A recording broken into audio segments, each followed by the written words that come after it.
Tariq Ellison was a man who believed in solid foundations. Not just the kind you pour concrete for, the kind you build a life on. A good name, a faithful heart, a family you come home to every single night, no matter how tired your bones are. For 16 years, that foundation had a name: Nyla. But for the past 14 months, my wife had become someone distant and unreachable. No more goodbye kisses. No more laughter after her shifts at Grady Memorial Hospital. She avoided eye contact, slept alone on the living room couch, and had begun pulling away from Leora, their 13-year-old daughter they once called God's greatest gift to this family. Tariq was a structural engineer. His job was finding cracks before buildings collapsed. Tonight, he had decided to stop ignoring the crack running through his own marriage. In his hand, divorce papers. Already signed. The lawyer paid. All he needed was to hand them over. But before filing, he wanted one final conversation. So he left the job site early and came home before sundown. He came through the side door off the hallway. The house smelled like the vanilla candle Nyla always kept on the kitchen counter, and for one unguarded second, it hit him somewhere soft. He stood very still. That's when he heard her voice. Before we go any further, if this is your first time here, hit that subscribe button. Stories like this one, the kind that break you open and slowly put you back together, are exactly what this channel is built on. Now, back to that hallway in Decatur. The voice was coming from the back balcony. The sliding door cracked open just enough to let in the cool October air. Tariq froze. Nyla's voice was low, trembling in a way he had never heard before. Not the tight, controlled tone she had used with him for over a year. This was raw, frightened, barely held together. Keisha, I can't do this anymore. Keisha, Nyla's closest friend, her fellow nurse at Grady. The name he had seen too many times in the phone logs. Tariq's about to divorce me. I know he's preparing for it, but I can't tell him, Keisha. Not after his daddy died from it last year. Not when he just made project manager. A long, shuddering breath. Stage 2, breast cancer. Her voice cracked on the last word. I've been going through chemo in secret. I didn't want him carrying more weight. I didn't want him to look at me like I was already gone. The divorce papers made a faint sound as his hand tightened. The anger he had carried for 14 months, every cold morning, every silent dinner, every night my wife slept on the couch instead of beside him, dissolved in a single, terrible second. This was not an affair. This was the most painful kind of love he had ever witnessed. Love that had turned inward, sealed itself off, and nearly bled out in private. He hadn't been losing his wife to someone else. My wife had been trying to save him from her pain, and in doing so, had nearly lost him entirely. Stay right where you are, because what Tariq discovers in the hours that follow will change everything you think you understand about this marriage. To understand how a man ends up in a dark garage holding divorce papers, you have to go back to the first crack. Not the moment it became undeniable, the moment it first appeared. So small he almost missed it entirely. 14 months earlier, life in the Ellison house felt as solid as anything Tariq had ever built. He had just earned his promotion to project manager at Baxter & Cole Construction, the biggest milestone of his career. His late father had always predicted it. You got the mind for it, son. Don't waste it. Daddy had been gone 8 months, taken by pancreatic cancer in February, and the promotion in March felt like celebration and grief at the same time. Nyla had been so proud. She made his favorite dinner that night: smothered pork chops, sweet potato mash, her grandmother's perfect cornbread, and smiled at him across the table like he had just hung the moon. Leora taped a hand-drawn Project Manager Daddy card to the refrigerator in purple marker. That was the last truly easy evening he could remember. 2 weeks later, my wife began to change. The goodbye kiss, gone. No explanation. He told himself it was exhaustion from her night shifts. He let it go. Then she began sleeping on the living room couch. Said she didn't want to wake him. He let that go too. But what followed was harder. She flinched when he reached for her hand. Kept her phone face down on every surface. Ended calls the moment he walked into a room. She stopped asking about his day. Stopped sharing hers. The warm, comfortable current between two people who truly know each other went cold. One evening, Leora padded into the kitchen where Tariq was eating alone. "Are you and Mom fighting?" she asked quietly. He pulled his daughter close. "Daddy's just trying to repair the foundation of this family, baby." But the words felt hollow. He couldn't find the break. And for a structural engineer, a man whose career was built on the principle that every crack has a cause, not knowing the cause was its own particular torture. Let's step outside the story for a moment. What Tariq was experiencing has a name in family psychology: ambiguous loss. A concept developed by researcher Dr. Pauline Boss. It describes the pain of losing someone who is still physically present.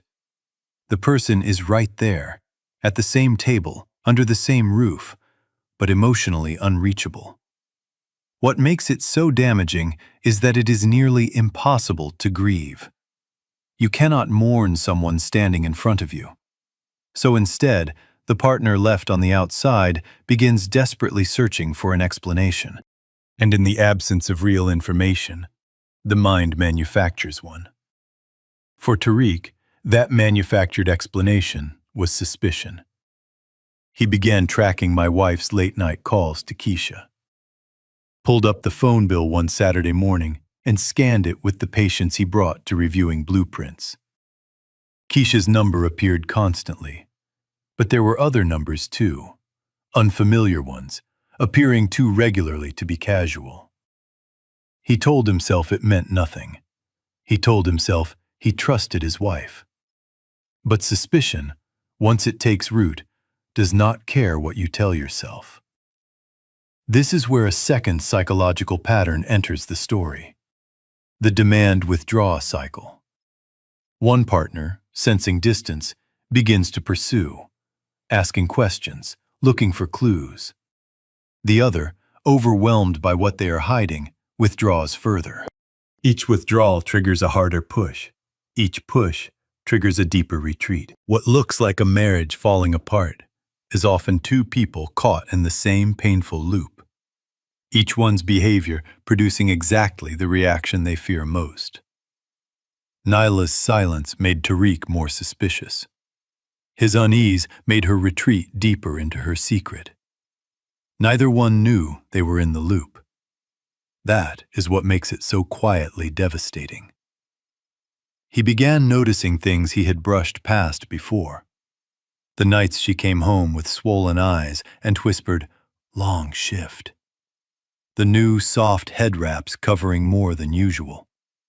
The occasional wince quickly suppressed when she reached for something above her head. He caught it every time. Said nothing every time. He called Pastor Jamal instead. His older brother listened all the way through, then said, "Pray first, little brother. Talk before you break something you can't rebuild." "I hear you, Jay." But he hadn't prayed. He called a divorce attorney the following Thursday. Not out of hatred. The anger had burned out around month 9. What remained was colder. The exhaustion of a man who had been knocking politely at a locked door for over a year, and had finally accepted that no one was going to open it. You met with the attorney twice, separated portions of their savings carefully and fairly, asked Jamal to help them divide things without bitterness. Jamal agreed, but added before hanging up, "Sometimes the thing that looks like betrayal is just fear wearing the wrong clothes. Be sure you know which one you're dealing with before you walk." Tariq had not known. Not then. But now, standing in that hallway with the October air drifting through the cracked balcony door and my wife's voice spilling through it, 14 months of suspicion and distance collapsed into something he had no name for.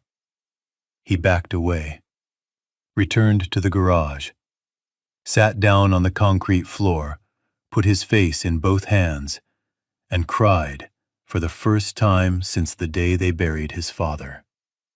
He cried for every cold morning he had read as rejection, for every night he had built theories about betrayal, while the real story, terrifying, heartbreaking, fiercely devoted, was unfolding 3 rooms away. He had been preparing to leave his wife. His wife had been preparing to face death. When the tears stopped, the engineer took over. If the foundation was damaged, he needed to understand the full extent before touching anything. He was going to gather the truth, every piece of it. Has someone ever tried to protect you with silence, and it hurt more than the truth would have? Drop your story below, or just say, stayed or walked. He stayed in the garage well past midnight. He heard my wife come back inside from the balcony, heard the soft, deliberate sounds of a woman who had long since stopped expecting anyone to notice whether she was home or not. The bedroom light came on under the hallway door. The shower ran. Then quiet. Tariq sat with all of it. Let the engineer in him do what it always did. Survey the structure from every angle before touching a single thing. He waited until the light went dark. Then he waited another hour. Eventually, he went inside. He stood at the bedroom door and listened to Nyla's slow, exhausted breathing on the other side. He pushed the door open just enough to see her, curled on her side of the bed, facing the wall, her gray head wrap on, hands pulled close to her chest even in sleep. The posture of someone still holding something together, even unconsciously. He pulled the door closed without a sound and went to sit at the kitchen table until the sky outside the window shifted from black to pale gray blue. The following evening, Tariq came home at his usual time. He moved through the house as if the night before had not happened. He ate dinner with Leora, who had been cooking more often lately, one more detail that now landed differently. After Leora went to her room, he sat at the kitchen table and waited. Nyla came through the hallway from the bedroom, moving with the careful economy she had adopted over the past year. Every step deliberate, measured, preserving what little energy she had. She stopped when she saw him sitting there, hands folded, watching her steadily. Something moved across her face. Fear, guilt, exhaustion, all arriving at once. She reached for the counter to steady herself, set her phone face down on the surface beside her, that small, automatic gesture of concealment. The last piece. Tariq's voice was quiet, completely level. The voice of a man who has already cried all the tears he had. "I heard your phone call with Keisha last night." The color left Nyla's face.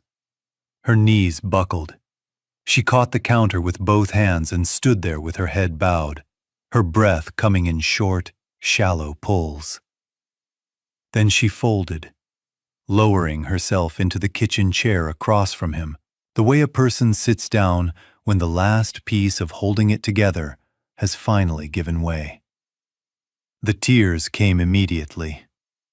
Not the private, silent tears she had been keeping to herself for 14 months, These were the heaving, desperate sobs of someone whose secret had been too large and too heavy, and had been carried alone for far too long. "I was diagnosed with stage 2 breast cancer 14 months ago," she whispered. "Right after your promotion. Right after we buried your daddy." She pressed both hands over her mouth. "I couldn't tell you. You had just taken on the project manager role. You were working 60-hour weeks. You were still grieving your father. And your father died of cancer, Tariq. I watched what that did to you. I watched what it did to this whole family." Her voice cracked open. "I didn't want you looking at me the way you looked at him in those last months, like you were already watching me leave. I couldn't stand the thought of that."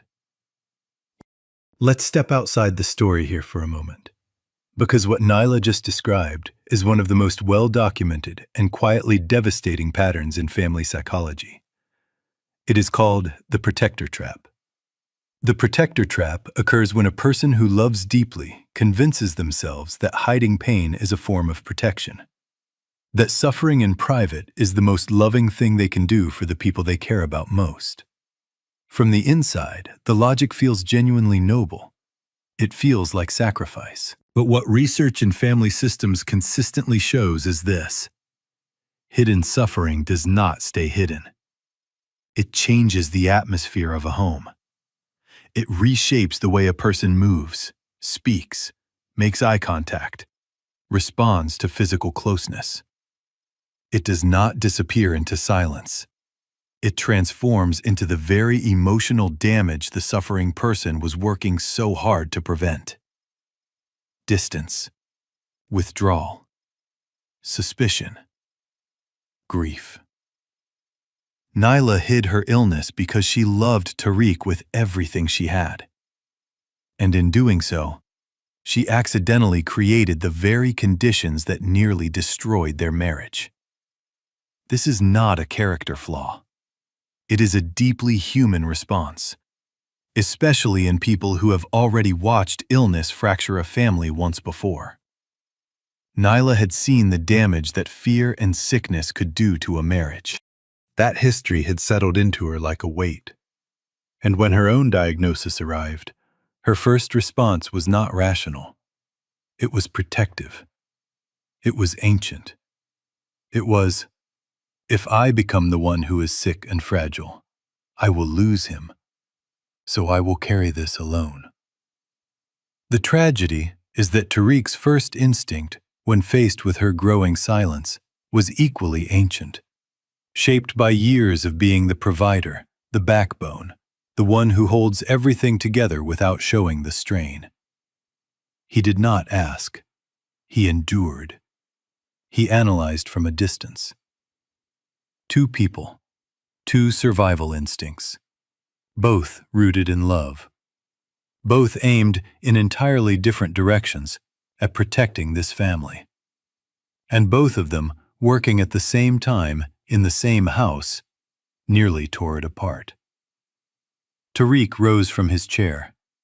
He crossed the kitchen without saying a word, and he wrapped both arms around my wife for the first time in 14 months. She shook against him.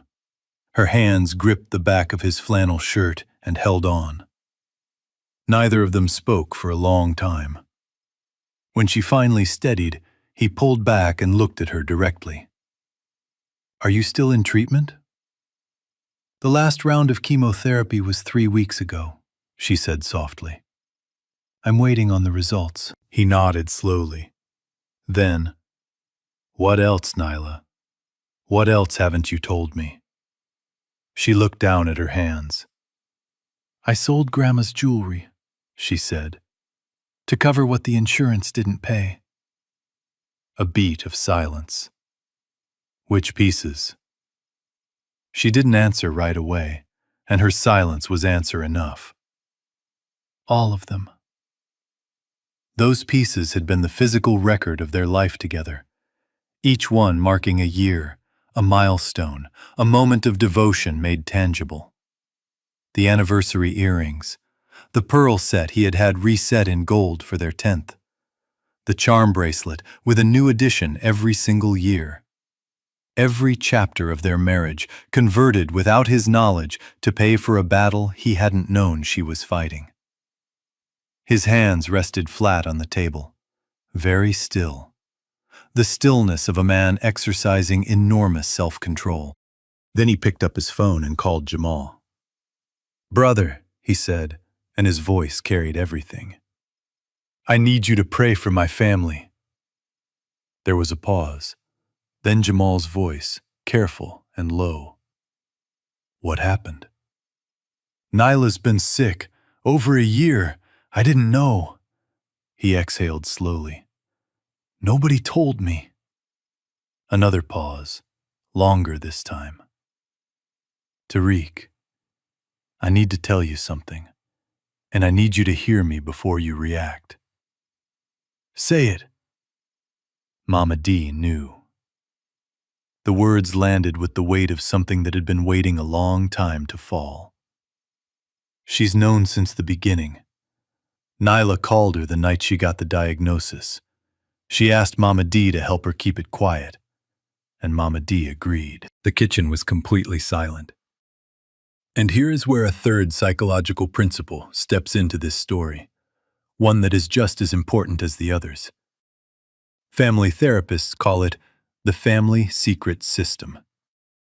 When a household is facing a serious crisis, especially one involving illness, shame, or the fear of losing the person who holds everything together, family members will sometimes, without ever sitting down and formally agreeing to it, organize themselves around a shared secret.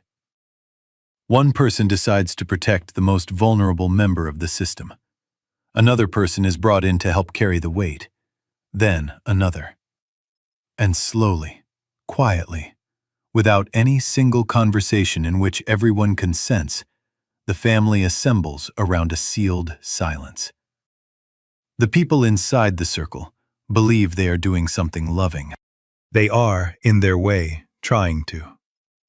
But every person brought into the secret absorbs a portion of the emotional burden. And every person kept outside, like Tariq, begins to feel the shape of something they cannot see or name. They don't know what is wrong. They only know that something is. And that formless, sourceless anxiety is often more psychologically damaging than the truth itself would have been. Tariq had been the only person in his own family not trusted with the truth about his own family. He had been protected from something that belonged to him. And that realization, sitting at the kitchen table in the still of a late October night, his wife's tears still on his shirt, was going to ask a great deal of everyone before it finally set them free. Hold on, because when Tariq drives to Mama D's house that same night, what he finds waiting behind that front door will reveal a layer of this story that no one saw coming. Tariq drove across Decatur with both hands on the wheel and nothing playing on the radio. The radio told you everything about where he was emotionally. Easy days, gospel or old school R&B before he hit the end of the driveway. Hard days, silence, and the work of thinking things through alone. Tonight, the radio was off. He pulled up to Mama D's house on Glenwood Road just past 9. The porch light was on. It was always on. Mama Dolores kept it burning every night, said it was so no one in this family ever had to walk up to a dark door. He didn't finish knocking. The door opened before his second knock. Mama D stood in the doorway in her housecoat and reading glasses, already crying. Not the startled tears of someone caught off guard, the slow, steady release of someone who has been bracing for a moment to finally arrive. "Come in, baby," she said. They sat at the kitchen table. She folded her hands and didn't wait for him to begin. "She was terrified you would leave her," Mama D said. "The same way your grandfather almost left your grandmother when she got sick, years ago. Nyla has known that story since before you married her. It took root in her deep. The night she got her diagnosis, the first thing she said to me wasn't about the cancer. She paused. She said, "Mama D, I can't lose him. I can't be the reason this family falls apart." Tariq stared at the table. His father's story. He knew the broad strokes. Their father had faced a terrible scare during a family illness decades ago, had nearly walked away, had come back. But the fact that he had almost gone, that shadow had lived in this family a long time. It had apparently lived inside Nyla, too. "She should have trusted me," he said quietly. "I know that. I told her so." Mama D covered his hand with both of hers. "But love doesn't always see clearly, baby. She was fighting for her life and terrified of losing you at the same time. That is an enormous weight for one person." Then the thought arrived, cold and quiet. "Leora," he said. Mama D's eyes dropped. "What does she know?" "More than she should. Less than everything." He found out the rest from his daughter that same night. Leora was still awake. He found her sitting up in bed, knees to her chest, lamp burning low. The moment she saw his face, her eyes filled. He sat on the edge of her bed, the way he had since she was small. "Talk to me, baby." She told him in a careful, quiet voice, the voice of a child who has carried something too heavy for too long, that she had found out 3 months earlier by accident. Gotten up in the middle of the night for a glass of water and found her mother in the bathroom, sick and trembling after a treatment, one hand braced against the wall, trying not to make a sound. "She looked so scared when she saw me. Not scared of being in trouble, scared I would tell you." "Did she ask you not to?" Leora nodded, tears running silently. "She said you were working so hard to build our future. She said the best thing I could do for this family was let her handle it herself." She pressed her lips together. "I didn't know what to do, Daddy. I'm sorry." Tariq pulled his daughter into his arms. "You don't owe me a single word of apology. Not one." He held her until she stopped shaking. And sitting in that lamplight, he understood the full shape of what had been built inside this house without his knowledge. An entire family quietly reorganizing itself around a single act of protection. Each one shielding him from the same thing. Each one, in their love and their fear, cutting him off from the very people he would have moved the earth to support. Stepping outside the story, because what just happened illustrates something important. When a household faces crisis, families sometimes seal themselves around a secret without ever formally deciding to. One person protects the most vulnerable member. Another is brought in, then another. And slowly, the family organizes around a shared silence. The people inside the circle believe they are acting out of love. But secrecy doesn't contain pain. It spreads it. It settles into the posture of a 13-year-old girl who has stopped sleeping well. It comes out in the distance between two people who love each other and no longer know how to reach across it. Children absorb what adults don't say. They feel the tension before they understand its source. Leora had been carrying that weight for 3 months, silently, the same way the adults around her had taught her to. Tariq came home and went directly to the bedroom. Nyla was sitting up, waiting. She had heard the car come and go. He sat beside her on the edge of the bed. His voice cracked only once. "You really thought I was too weak to handle this?" "No, never." She shook her head.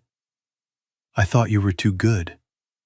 I knew you would hold yourself together for me and for Leora, and you'd already lost your father, Tariq.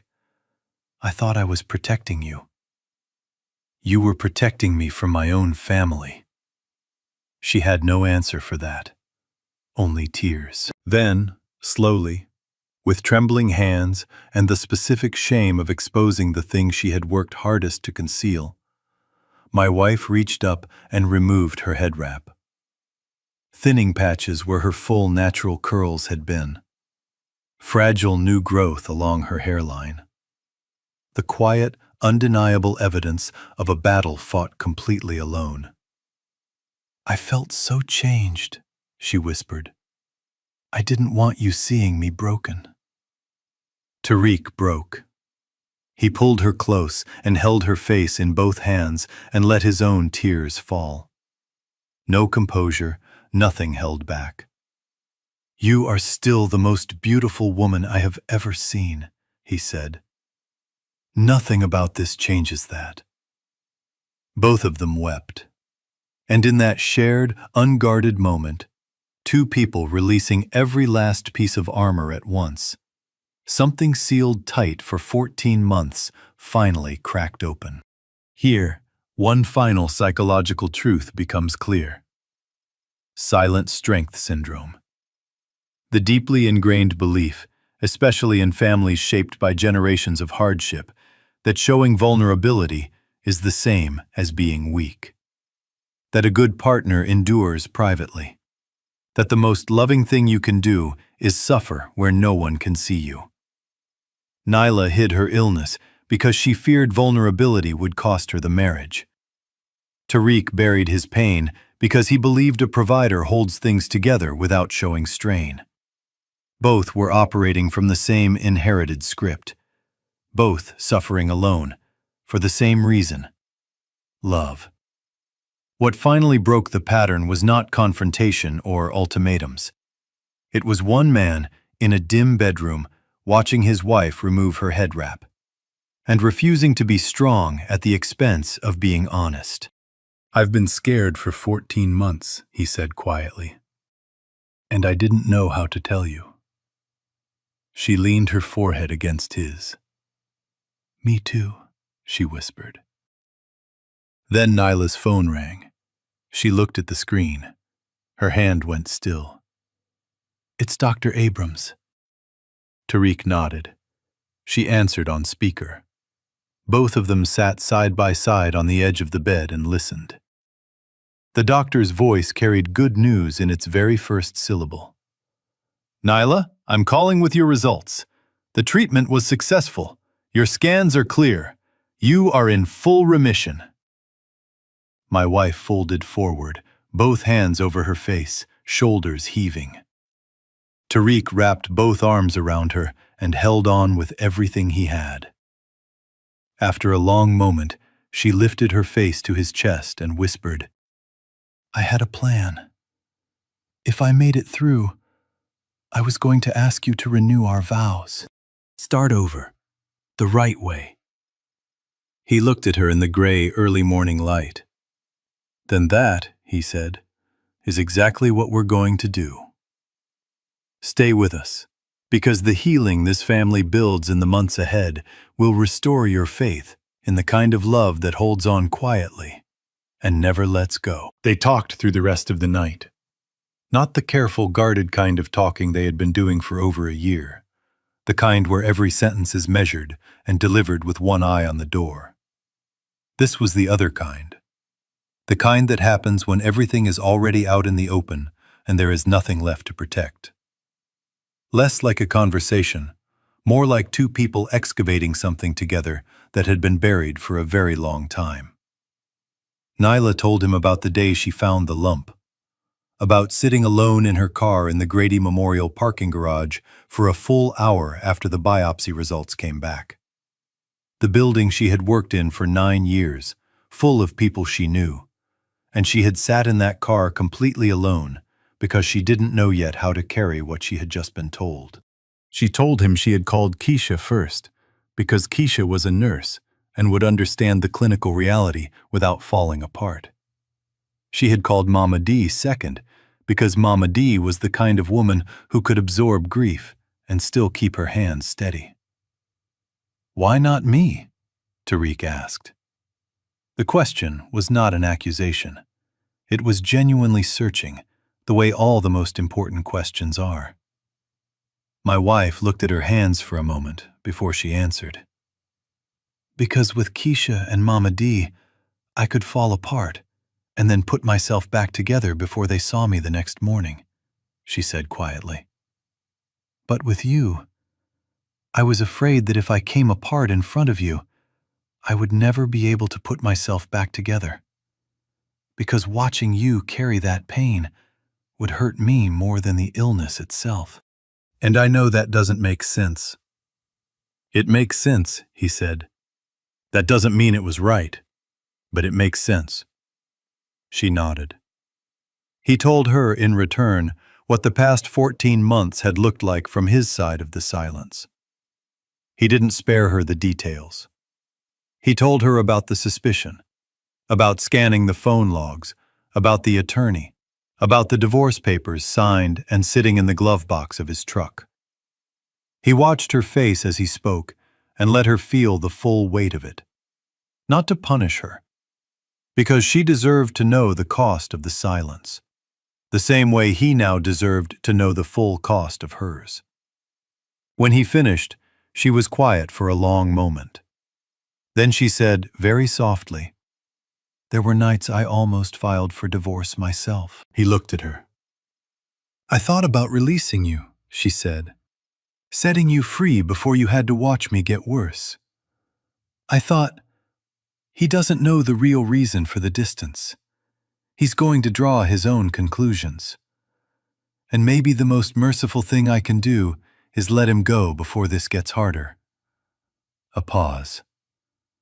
"But I couldn't, because I still loved you too much. And I was terrified that if I told you the truth, you would stay, but only out of obligation, not love. I couldn't live inside a marriage built on pity." Tariq stared at the wall for a moment. Two people, the same house, the same wound approached from opposite directions. Both of them so devoted to protecting the other that they had nearly destroyed the very thing they were trying to save. It would have been almost unbearable. The waste of it, the sheer unnecessary suffering. If it wasn't also, in its strange and painful way, the clearest proof of how much they loved each other. The next morning, Tariq stood at the kitchen counter holding the divorce papers one final time. Leora was at the table with her cereal, watching him from behind the rim of her bowl with careful, watchful eyes.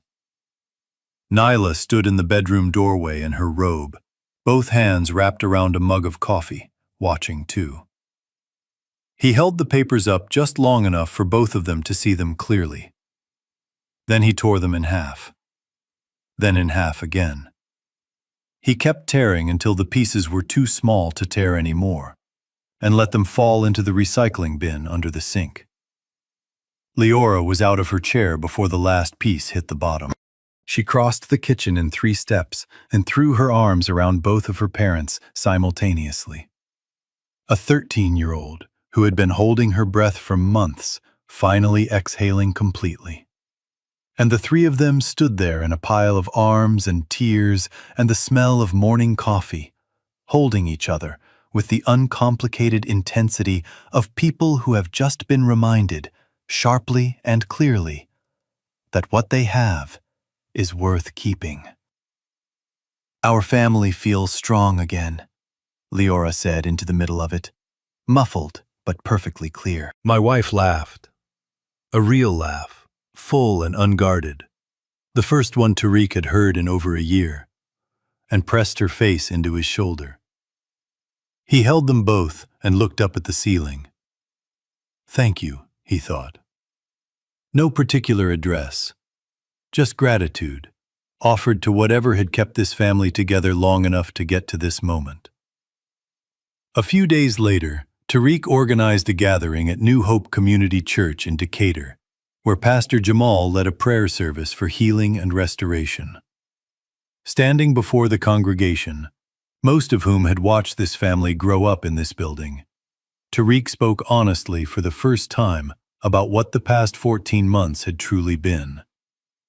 I almost walked away from my family, he said, because I stopped listening.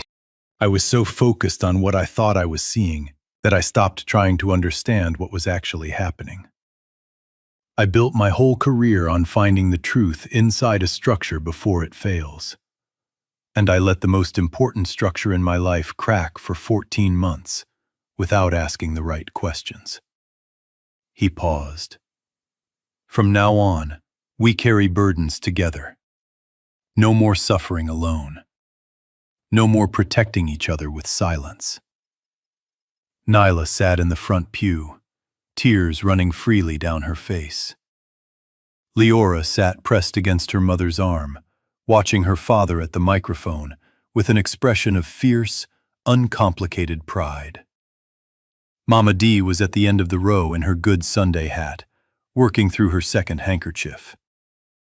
Keisha had run out of composure entirely and wasn't trying to hide it. Pastor Jamal prayed over them with the warmth and precision of a man who loves the specific people he is praying for. He thanked God for the remission, for the marriage that held, for a daughter who had carried more than any child should carry, and for parents who were now committed to making sure she never had to do that alone again. The congregation said amen in the way that means, "We have been rooting for you all along." Now, let's step outside the story one final time. Because what happened in that church represents something that family psychology rarely gets to document cleanly.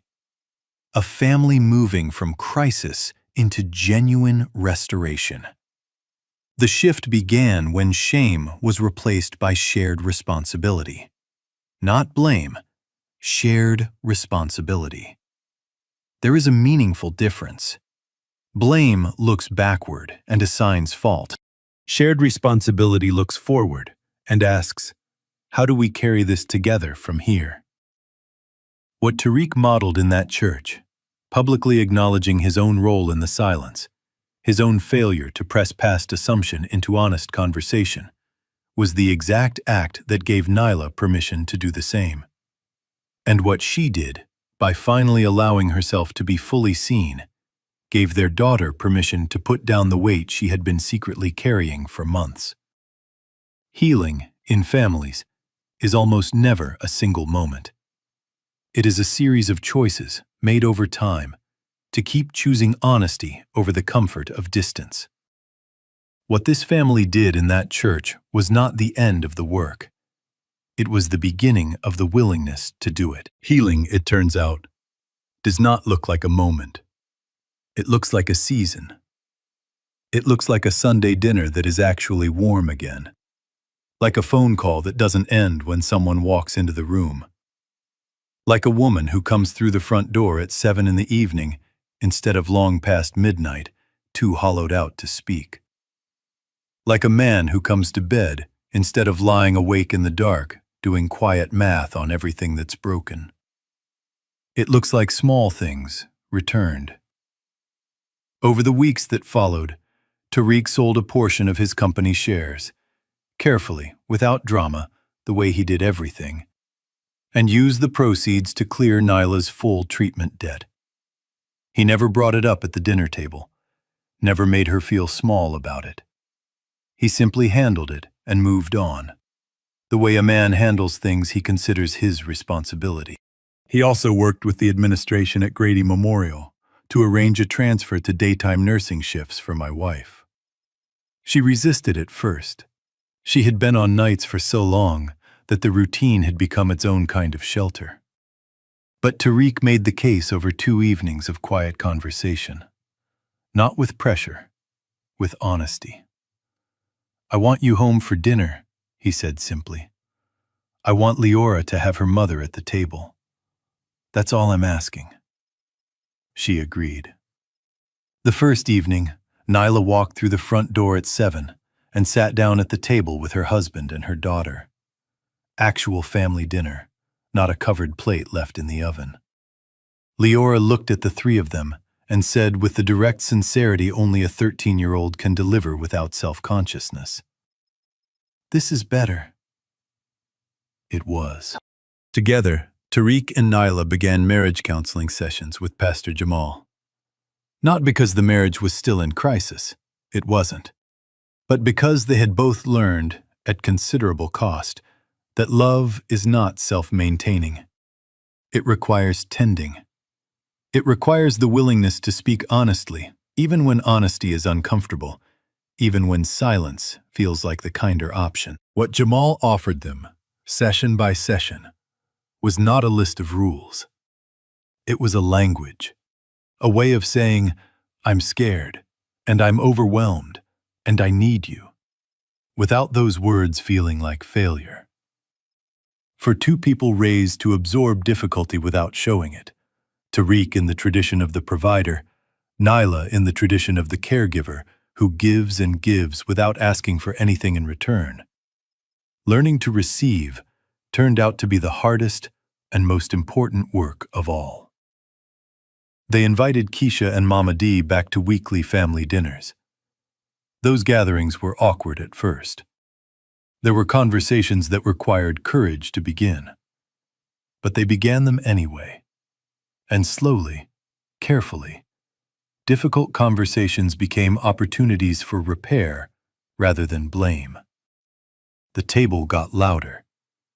The laughter returned.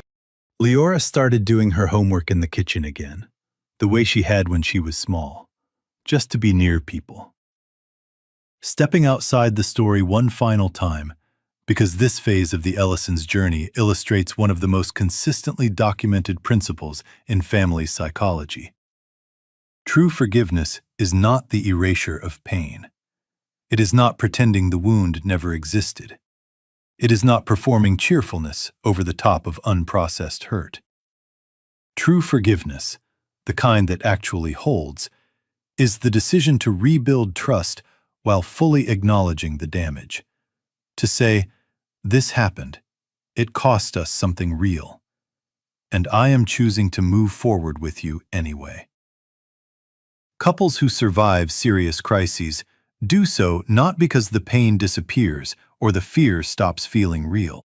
They survive because both people make a sustained, daily commitment to transparency, to telling the truth even when the truth is uncomfortable, to letting themselves be seen, fully, by the one person they have most wanted to hide from. What Tariq and Naila were learning, slowly, imperfectly, with occasional backsliding and occasional laughter at the backsliding, was not how to return to what they had been before. They were learning how to become something more honest, more resilient, closer to the kind of marriage both of them had always wanted, but never quite known how to build. The cracks that Tariq had once feared would bring the whole structure down had become, with patience and proper repair, the strongest parts of the foundation. He knew this as an engineer. Repaired load-bearing structures often hold more weight at the point of repair than anywhere else, because that point has been examined, reinforced, and rebuilt with full knowledge of where the weakness lived. Their marriage was like that now.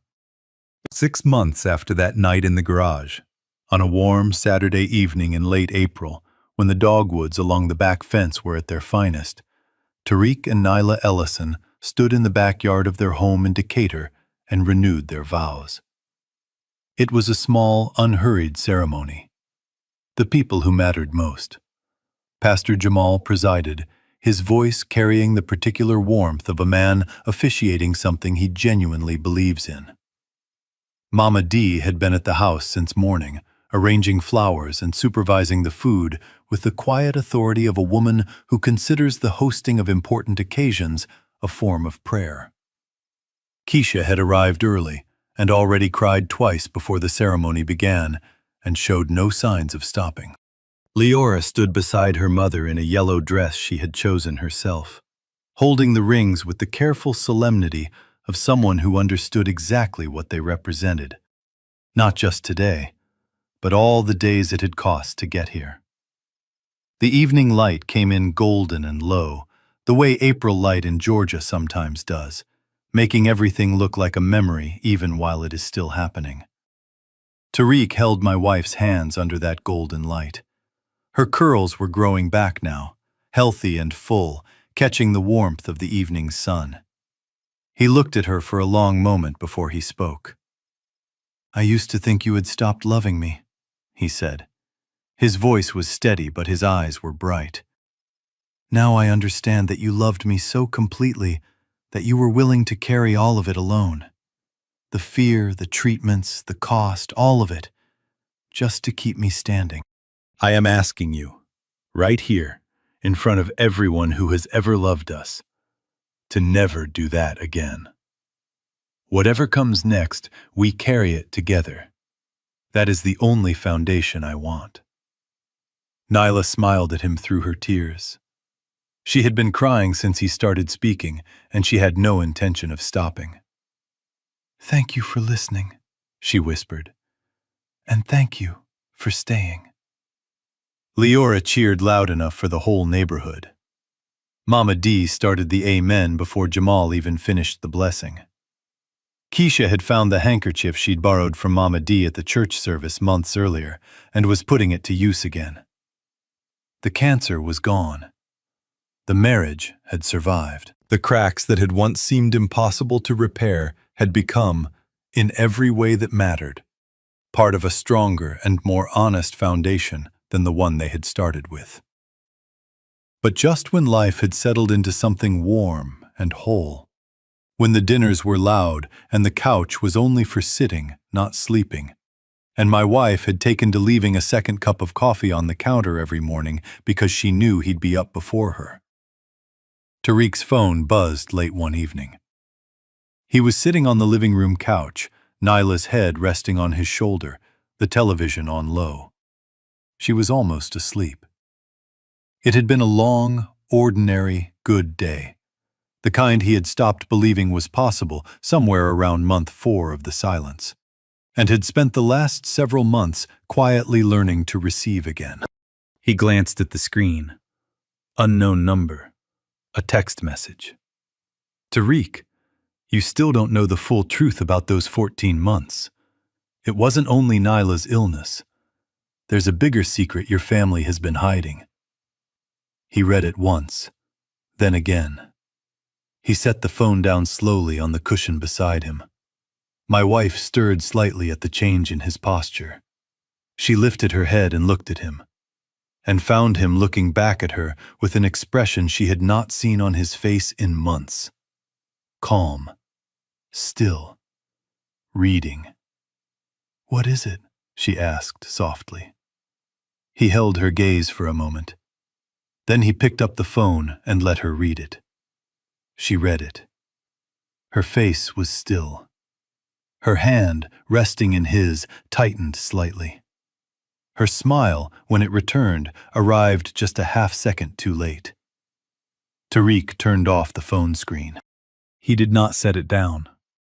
He sat very quietly in the warm lamplight of the living room they had almost lost, in the house they had almost left, beside the woman he had almost walked away from.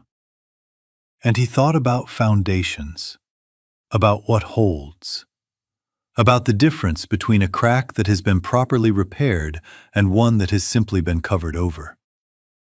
He held her hand, and he wondered. This story reminds us that the most dangerous silence in a marriage is not the silence born of indifference. It is the silence born of love. The kind that means to protect but ends up isolating. The kind that says, "I am carrying this so you don't have to." When what love actually needs to say is, "I am carrying this, and I need you beside me." We have watched the good men in our lives, our husbands, our sons, our grandsons, carry burdens in quiet that would have broken them if someone hadn't finally said, "You don't have to hold this alone." And we have watched strong women bear their hardest seasons in private, convinced that asking for help was the same thing as giving something up. Tariq and Nyla remind us that real love is not the absence of fear. It is the choice to speak through it anyway. To say, "I am scared," and "I am here," in the same breath. To build your foundation not around the cracks, but through them, with honesty and patience, and the willingness to let yourself be fully seen by the one person who matters most. And if someone in your life has gone quiet in a way that worries you, a husband, a son, a daughter, a friend, let this story be the reason you reach out tonight. Because sometimes the most loving thing we can do for the people we care about is simply refuse to let them disappear into their own silence. Written from a human heart with AI's support. This story only hopes to send you a warm message. Kindness is never wasted, and even when the world feels harsh, there is always the light of justice and beautiful things quietly returning to those who are kind. Production team. Story and screenplay by Quinn Fung. Character development and visual conceptualization by Chris Nguyen. Video scripting and scene adaptation by David Nguyen. A passionate team dedicated to bringing this story to life.